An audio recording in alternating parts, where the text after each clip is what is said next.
Olá, meus amigos, de volta com o estudo do Evangelho segundo o Espiritismo. Eu espero que você esteja aí estudando com a gente, acompanhando os vídeos, porque o Evangelho, ele nos traz as diretrizes, ele nos traz tudo o que a gente precisa para nos conhecermos, né? Eu estava agora mesmo passando por um videozinho do Divaldo. E aí ele começa o vídeo, né, falando de uma pergunta: qual é a receita da felicidade? O que que eu faço para ser feliz? E aí o Divaldo até relembra Sócrates, né, quando ele fala: conhece a ti mesmo, conhece-te a ti mesmo. Então é o que a gente precisa. Fazer esse autoconhecimento, fazer essa reflexão, essa reforma íntima. É claro que existe a terapia, é claro que existem todos os outros recursos do nosso mundo, que o mundo nos oferece, mas o Evangelho é o que traz, através dos ensinamentos de Jesus, as diretrizes para que a gente possa se tornar, para que nós possamos nos tornar os homens de bem, para que nós possamos ir cada vez mais neutralizando, diminuindo, mitigando, até acabar, né, os nossos vícios tão arraigados ainda de encarnações passadas e substituindo por novas qualidades e substituindo por virtudes. E por causa disso, né, baseado em tudo isso que a gente está falando, a gente vai aqui dar continuidade ao estudo do Evangelho segundo o Espiritismo. A gente está no capítulo 9 falando de injúrias e violências, falando de bem-aventurados os que são brandos e pacíficos, algo que está entrando em extinção, né? No nosso dia, no nosso mundo de hoje, no nosso dia a dia que a gente acompanha aí. Então, pessoal, a gente no vídeo passado falou de injúrias e violências, nós vimos o item 1, 2, 3 e 4 e 5, né? E agora a gente vai passar para as instruções dos espíritos no item 6, falando de afabilidade e a doçura. E o que que ele vai abordar aqui nesse tema, né? Claro que você está me ouvindo e falando assim, se a gente está falando de bem-aventurados, os brandos, e estávamos falando de injúrias, é claro que agora ele vai falar que nós devemos praticar a afabilidade e a doçura. Sim, até porque a gente está falando das diretrizes, né? Como que vamos nos tornar pessoas melhores, sendo mais afáveis e sendo mais bondosos. Mas ele chama atenção para que a gente tome cuidado aqui com aqueles que aparentam ser afáveis e aparentam uma doçura. É interessante porque o Kardec chama atenção para que a gente tenha cuidado com esse tipo de pessoa. Mas o que que eu alerto sempre aqui nos nossos estudos? Para que possamos olhar para dentro de nós mesmos. Porque é muito difícil mudar o outro. Não temos que ter essa intenção de mudar o outro. Se acontecer, ótimo, né? Acontecer uma mudança para o bem, ótimo. Mas essa não é a nossa intenção. A nossa primeira intenção é nos mudarmos, porque nós sim podemos nos mudar. Então, quando ele fala de essa bondade e essa afabilidade, essa doçura aparente, precisamos analisar o nosso comportamento. Quando é que, por vezes, nos pegamos sendo dóceis e afáveis, usando apenas uma máscara? Ou porque queremos agradar, ou porque estamos com medo de desagradar, e aí temos uma atitude que não condiz com a realidade. Então, aqui ele começa falando, né, no item 6, se você está aí com o seu evangelho aberto, acompanhando. A benevolência para com os seus semelhantes, fruto do amor ao próximo, produz a afabilidade e a doçura. Então, a primeira frase aqui desse texto, ele trata a afabilidade e a doçura como uma consequência daqueles que são benevolentes, que é um fruto do amor ao próximo. Eu já falei aqui algumas vezes nos outros estudos que quando o nosso sentimento ele é genuíno, o que sai de dentro de nós, ou seja, as consequências, as nossas atitudes, elas também serão genuínas, porque eu só consigo externalizar, eu só consigo colocar para fora aquilo que eu tenho dentro de mim. Então, se eu estou, de fato, praticando o amor ao próximo, eu tenho essa benevolência. E se eu tenho essas coisas dentro de mim, naturalmente eu vou produzir a afabilidade e a doçura, que ele fala aqui que são formas de se manifestar. Entretanto, nem sempre há que se fiar nas aparências. A educação e a frequentação do mundo podem dar ao homem o verniz dessas qualidades. Eu acho ótimo essas palavras que são utilizadas aqui, porque dar o verniz é aquela camadinha, né? Que quando sai o verniz, quando você olha uma coisa que está envernizada, o que acontece quando sai esse verniz? Perde o brilho, fica fosco, não é isso? Não é de verdade, a essência não é verdadeira. Aquilo ali está brilhando, aquilo ali está bonito porque está envernizado. E ele chama então essa atenção. Ele fala: olha, é muito bonito, é muito legal que todo mundo seja afável e doce, mas quando isso é verdadeiro, porque se for apenas o verniz, não é bom, não é interessante para esse próprio espírito que não está conseguindo evoluir de verdade. A educação e a frequentação do mundo podem dar ao homem apenas o verniz. Quando há cuja tingida bonomia não passa de máscara para o exterior de uma roupagem cujo talhe primoroso dissimula as deformidades interiores. Então, o que isso tem de ruim também, né? Nós só conseguimos nos melhorar a partir do momento que detectamos algo de errado, algo que está incomodando. Se eu jogo verniz, se eu boto uma maquiagem, se eu coloco uma máscara, o que eu estou fazendo? Eu estou disfarçando tudo o que há de ruim em mim. Isso impede que eu possa fazer a minha mudança. E aí ele continua aqui falando, né, do mundo. Eu acho interessante que ele fala que o mundo pode proporcionar isso. Então, você vem ao mundo, você vem pronto para praticar o bem, mas você se pega no meio de tantas dificuldades, de tantos obstáculos, que a pessoa, né, o adulto principalmente, quando a gente fala da criança e do adulto, o adulto ele vai criando essas máscaras para se defender e para viver em sociedade. E muitas vezes essas máscaras trazem essa máscara, né? Ou quer dizer, muitas vezes essas máscaras trazem essa falsidade na coisa da afabilidade e da doçura. A essa classe também pertencem esses homens de exterior benigno que, tiranos domésticos, fazem que suas famílias e seus subordinados lhes sofram o peso do orgulho e do despotismo, como a quererem desforrar-se do constrangimento que fora de casa se impõe a si mesmo. Não se atrevendo a usar de autoridade para com os estranhos, que os chamariam à ordem, acham que pelo menos devem fazer-se temidos daqueles que lhes não podem resistir.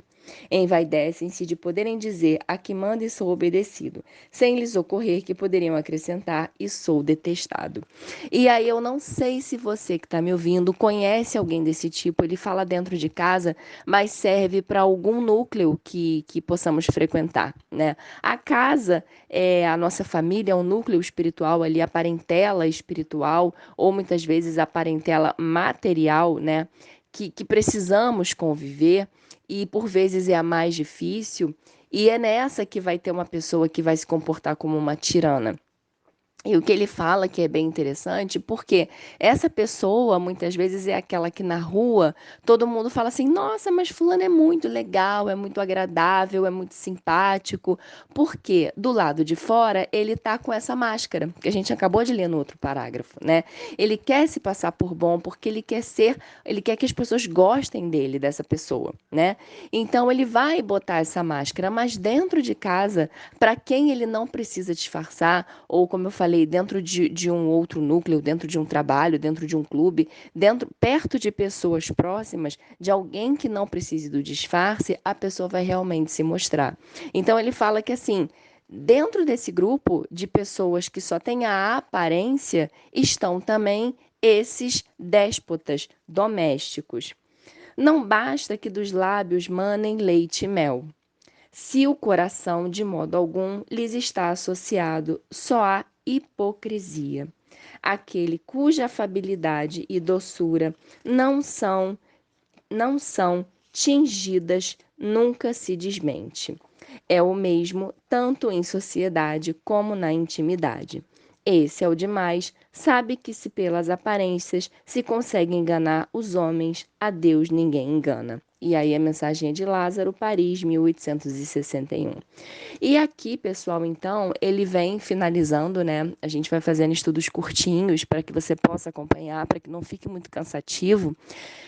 Ele vem então finalizando, chamando a atenção que, olha, você pode até fingir para quem você quiser, para sua comunidade, na sua escola, no seu trabalho, na sua casa, mas existem dois momentos que você existem duas personalidades, vamos colocar assim, né? Que você não vai, que a pessoa não vai conseguir enganar. Uma é a si própria, que a consciência vai cobrar, e outra é Deus, né? Essa inteligência. Eu falei personalidade, mas eu não gosto de falar assim, porque eu gosto de falar exatamente como o livro dos Espíritos fala, que é essa inteligência superior. Então ele fala que a Deus ninguém engana. Então a essa inteligência suprema ninguém engana. Não adianta ter os lábios de leite e mel, não adianta falar palavras bonitas se na verdade o seu coração não está sentindo isso. Eu acabei de fazer uma leitura de um outro livro do Irmão X. Depois eu deixo aqui na descrição falando do aprendizado, né? Então é uma reunião mediúnica onde vai acontecer uma sessão de materialização. E ele vai descrevendo que nessa reunião existiam muitas pessoas falando de várias doutrinas, de livros que leu, citando pesquisadores, citando tantos livros, apontando a página. Sim, é verdadeira demonstração de intelecto, de razão, de ciência, mas que, na verdade, a reunião mediúnica ela tinha um outro propósito, ela tem um propósito, e que as pessoas que estavam ali presentes, elas estavam se preocupando mais em mostrar o que sabiam do que propriamente fazer, estar com o coração bondoso, generoso, para atuar adequadamente nessa reunião mediúnica. E aqui é muito parecido. Na verdade, todos os textos do Evangelho, como eu disse no início, como o objetivo deles é levar ao bem, é fazer com que nós nos tornemos homens de bem, pessoas melhores a cada dia, sempre esses textos eles vão convergir para esse ensinamento da caridade genuína, do amor genuíno. Ah, mas eu ainda não consigo, Cláudia. Para mim é muito difícil. Eu ainda me chateio, eu ainda tenho raiva. Claro, nós estamos na Terra. Se a gente já conseguisse fazer isso, não estaríamos mais aqui. Já seríamos espíritos puros. Mas ainda estamos aqui na Terra justamente para aprender a lidar com isso. Só que não é como a gente diz, né? Nem tanto ao céu, nem tanto à terra. Não é porque nós ainda não conseguimos perdoar, amar, fazer tudo como eles falam aqui no Evangelho, que também vamos chutar o balde, como é falado por aí, né? Ah, então eu também não quero saber. Já que eu não consigo, eu sou assim mesmo, a síndrome da Gabriela. Não, nós vamos fazer de tudo, vamos usar o nosso esforço para essa melhora. Então, eu hoje tenho muita raiva, amanhã eu vou tentar ter um pouquinho menos de raiva, no dia seguinte um pouquinho menos de raiva, até que durante encarnação, de encarnação em encarnação, eu vou conseguindo mitigar isso. E a bondade é a mesma coisa, a doçura é a mesma coisa. Se hoje eu sou doce só da boca para fora, eu pelo menos sei como deve ser. Eu pelo menos estou praticando isso de alguma forma. O que que falta? Falta eu trazer isso para a verdade. Falta eu trazer isso para dentro de mim. Porque agora eu não sinto isso, mas eu falo isso. Eu quero demonstrar isso. Qual é a nossa meta? Fazer com que o que saia da minha boca seja verdadeiro. Fazer com que dentro do meu coração eu sinta a bondade. Eu desejo o bem para o outro. Eu consiga perdoar. Eu consiga amar o próximo, que é até o que eu estava olhando aqui é o nosso próximo capítulo, não o próximo item do estudo, mas o próximo capítulo aqui do Evangelho. Se você está com ele aberto aí, se você está acompanhando, depois você vai conseguir ver, né? Então, é isso que nós precisamos. Esse texto é pequenininho, mas ele diz muito. E todos eles, né? Todos eles que a gente vem vendo aqui, eles vão dando essas diretrizes para que a gente saia da aparência e comece a praticar dentro de nós. Tá bom, pessoal? Então, esse foi o nosso estudo de hoje. Ele é bem curtinho, a gente está aqui mais ou menos com um tempo de 15 minutos, tá? É aquela leitura rápida do seu dia, é aquele momento que você tira 15, 20 minutinhos para se conectar com a espiritualidade. Eu tô aqui só tentando ser uma intermediária, né? Eu tô aqui intermediando esse estudo, tentando trazer um pouquinho do meu entendimento para te ajudar, mas que você possa, durante esse estudo, para que você possa, nesse momento, receber os ensinamentos, as bênçãos que você precisa.